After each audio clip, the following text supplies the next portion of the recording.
What's going on, guys? How's it going? Back with a video, and today we're going to be taking a look at the history of Clash of Clans over the past 6 years. Clash of Clans is a pretty old game, okay? And it's crazy to think that we're already gearing toward a full decade. There's no doubt this game is what made Supercell what it is today, and to go down the memory lane, let's take a look at the full timeline. Now, to keep this video short, we are going to be skipping through every single update like last year's history video. Yes, we are still going to be mentioning every update, just leaving out these small details that don't affect the game or don't matter. So yeah, without further ado, let's get right into it. On August 2nd, 2012, Clash of Clans was first released on iOS globally. Yeah, no soft launch, because why test a game if it's not even popular yet? Anyways, the game was different. We had a waterfall, the max town hall was 8, and the graphics were decent for 2012.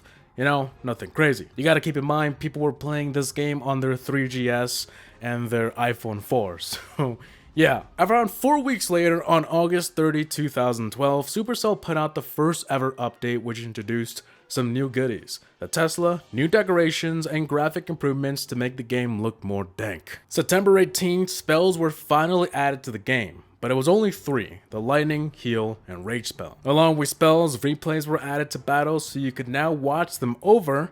A new building, the Wizard Tower, and the time to build walls was finally removed. Yeah, before this, you would literally have to wait for walls to build.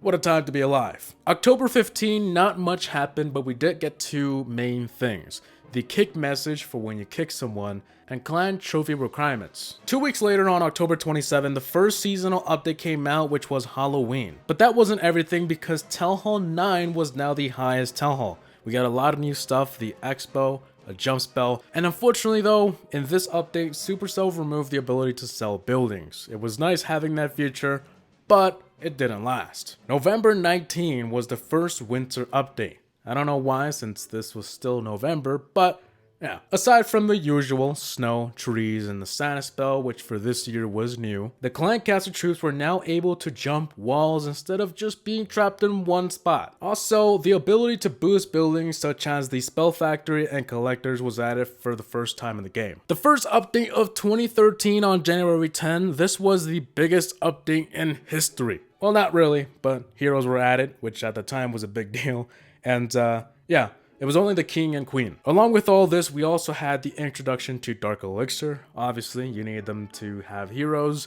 So yeah, we got a storage and a drill. The 5th of February, we got 2 new traps: the Air Bomb and the Seek and Air Mine. March 12, 2013, Dark Elixir troops were introduced: the Minions, Hog Rider, Valkyrie, and of course, the barracks to train those troops. About a month later, on April 17, leagues were added to separate players from being in one massive league, which, by the way, was none. You literally had no league. Everyone was just floating in the air in the same league. The Golem was also added on this update, and man, the Golem was seen as this invincible rock troop, which to this day it still kinda is. It's just easier to take down because we have so much more stuff like the Inferno Tower, Eagle Artillery. Yeah, moving on to May 23rd, Town Hall 10 was introduced. We got to see some new stuff like the Inferno Tower, and this update was just huge. There was a lot of balance changes as well, and spoiler alert, Town Hall 10 would be the last Town Hall for the next 2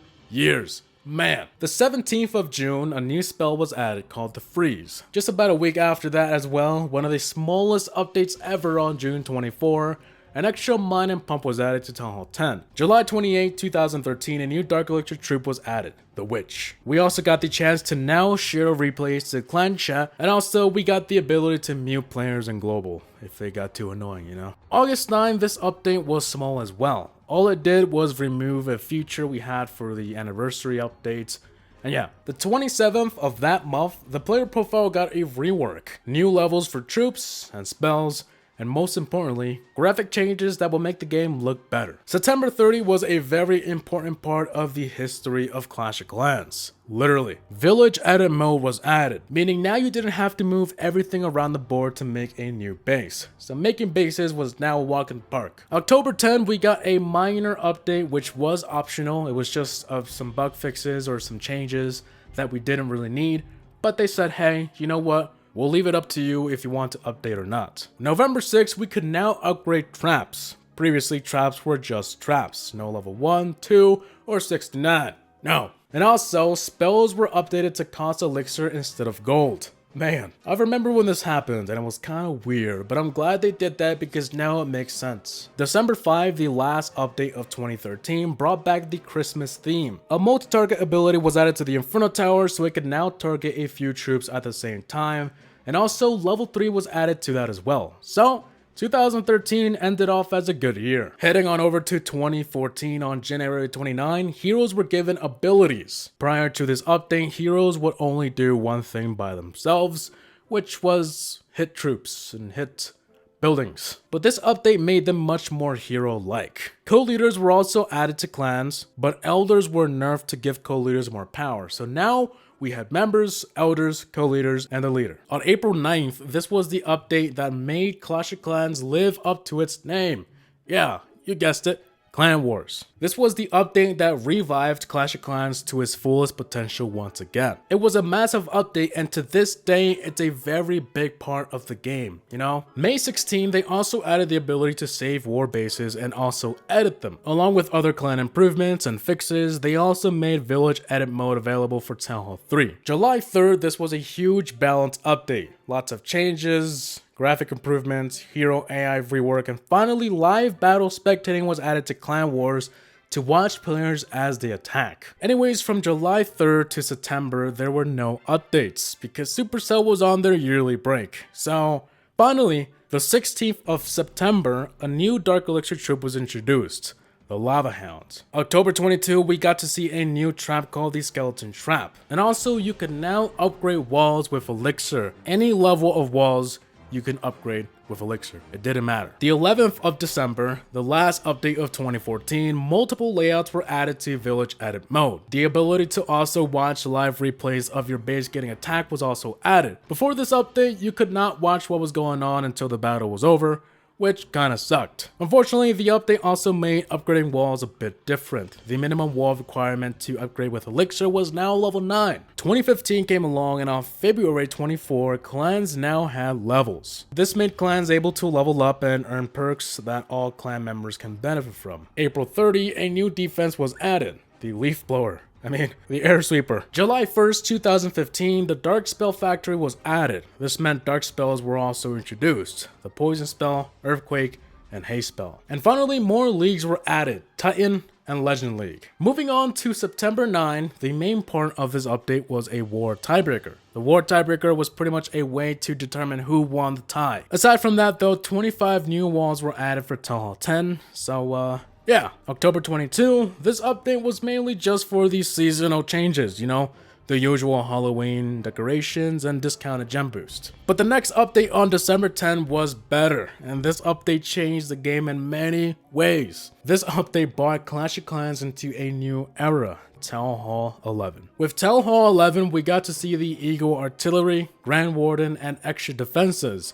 This was also the update that made shields a big part of the game. Instead of leaving your Town Hall outside for a cheap shield, that wasn't an option anymore because it would not give you a cheap shield. So yeah, after this update, guarding your Town Hall was your only choice. They also added 30 seconds to the battle time. Since Town Hall 11 was such a huge base, you obviously needed more time to 3-star it. 2016 was finally here, and the loot card was added. Treasury in the clan castle and star bonuses. Even though the loot card was kind of broken, but yeah. March 21st, we got the bowler. There was a ton of war changes, new troop levels, and a lot of new defense levels. On May 24, friendly challenges were added because why not? We also got 2 new troops, the Miner and the Baby Dragon, which had been both in Clash Royale first. And we also got 2 new spells, the Clone and the Skeleton Spell. Moving on to October 12, we got a new defense from Clash Royale added over to Clash of Clans, the Bomb Tower. Town Hall 11 got 25 more walls, and Friendly Wars was added as well. And finally, we're already at the end of 2016. The 19th of December, we got the Christmas update, which introduced a new temporary troop, the Ice Wizard from Clash Royale. And also the Freeze Trap and the Santa Surprise. This was all temporary though, so Yeah. The first update of 2017 on the 16th of January, we got a few new levels for defenses. On May 22nd, we got the biggest update in a while. It was the builder's base, and we got so much new defenses and also a lot of cool stuff for the main village as well. You know, like the multi-mortar and the archer tower fast or long range toggle, but this update was mainly for the builder's hall, and it was awesome, it was huge. Everyone loved it. June 22nd, Builder Hall 6 was introduced. New troops like the Night Witch came, and new defenses were unlocked like the Roaster.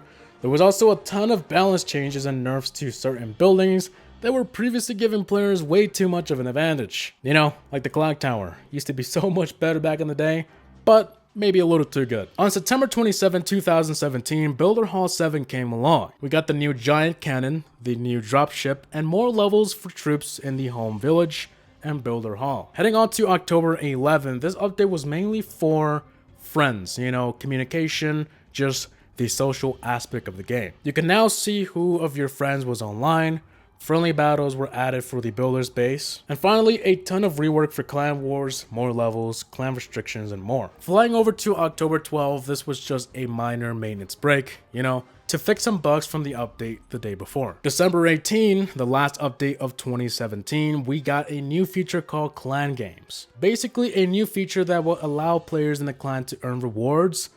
And other than that, we got the usual seasonal changes and balance changes. 2018, finally, on the 1st of February, fireworks and fortune trees were added as an obstacle. A new loading screen, and of course, real support for the iPhone X. The 5th of March, this update was huge. Along with the new Builder Hall 8s, we got the Mega Tesla, Super P.E.K.K.A, extra buildings, traps. The battle machine got 5 more levels, and for the home village, a new little guy called the Trader was added. Moving on to April 9, this update was titled the Clan War Tools. Because Clan Wars turned 4 years old, we got a new feature called War Tools. There wasn't much besides that, just a lot of UI changes and fixes, and yeah. April 29, we got some bug fixes, and flying over to June 11, this update blew everyone off their socks.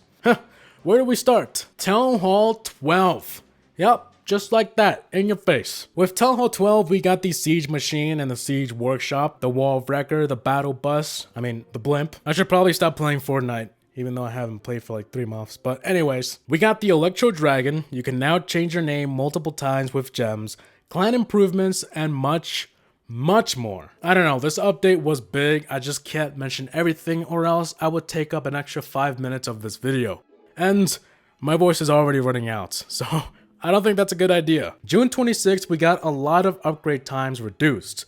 And that was pretty much it. And finally, June 29, 2018, the most recent update before August. This update was just a lot of balance changes and that's all. So there we have it, peeps. I tried my best to highlight the key moments in the Clash of Clans history, and I gotta say, it was pretty good looking back and just, I don't know, it's crazy to know it's been 6 years. I was only 13 when this game came out. All I had was a PSP and an iPhone 4, and time flies, man. Anyways, that should be it for the history of Clash of Clans.